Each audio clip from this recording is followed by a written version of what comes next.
ഞാൻ ഈ വീട്ടിൽ വന്നപ്പോൾ, തൃശ്ശൂരാണ്, എൻ്റെ ഒരു സുഹൃത്തിൻ്റെ വീട്ടിലാണ്. ഇവിടെ വന്നപ്പോൾ ഈ മോൻ എന്നെ കണ്ടപ്പോൾ ആദ്യമായി പറഞ്ഞ വാക്ക് എൻ്റെ കണ്ണ് നിറയിപ്പിച്ച വാക്കായിരുന്നു. മോൻ എന്താ എന്നോട് ആദ്യം പറഞ്ഞേ? ആദ്യം മോന് മദീനത്ത് പോകണമെന്നാ പറഞ്ഞേ. എന്തിനാ മദീനത്ത് പോകുന്നേ? നിഷ്കളങ്കമായ ഹൃദയങ്ങളിൽ നിറയ്ക്കുമ്പോണ്ട ഹൃദയം നിഷ്കളങ്കമാണ്. കളങ്കങ്ങളില്ല, തെറ്റുകളിലേക്ക് എത്താൻ പ്രായമായിട്ടില്ല. എൻ്റെ പ്രിയപ്പെട്ട നല്ലവരായ മാതാപിതാക്കളോട് ഞാൻ പറയാം, ഈ കുരുന്ന് ഹൃദയങ്ങളിൽ ഒരിക്കലും നിങ്ങൾ ഹറാമായ മ്യൂസിക്, കോമഡി സ്കിറ്റുകൾ, സിനിമകൾ കേൾപ്പിക്കരുത്. ഈ കുഞ്ഞു ഹൃദയങ്ങൾ വളരെ വേഗം ഹബീബിലേക്ക് അടുക്കുന്നതാണ്. ഇത് നമ്മൾ ചൊല്ലി പഠിപ്പിച്ചിട്ട് എടുത്തതല്ല. ഞാൻ വന്നപ്പോൾ ആദ്യം മോൻ എന്നോട് പറഞ്ഞു എനിക്ക് മദീനത്ത് പോകണം എന്നാണ്. അങ്ങനെയാണ് അതൊരു എപ്പിസോഡായിട്ട് ഉപ്പാൻ്റെ സമ്മതപ്രകാരം നമ്മൾ എടുക്കുന്നത്.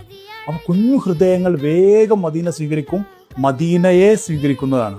അപ്പോൾ നമ്മുടെ മക്കളൊക്കെ ആ രീതിയിലുള്ള നല്ല മക്കളെ വളർന്നു വരട്ടെ. നമ്മുടെ എല്ലാ മക്കൾക്കും മദീനത്ത് പോകാനും ഹബീബിനെ കാണാനും അള്ളാഹു തൗഫീഖ് ചെയ്യുമാറാവട്ടെ. ആമീൻ യാ റബ്ബൽ ആലമീൻ.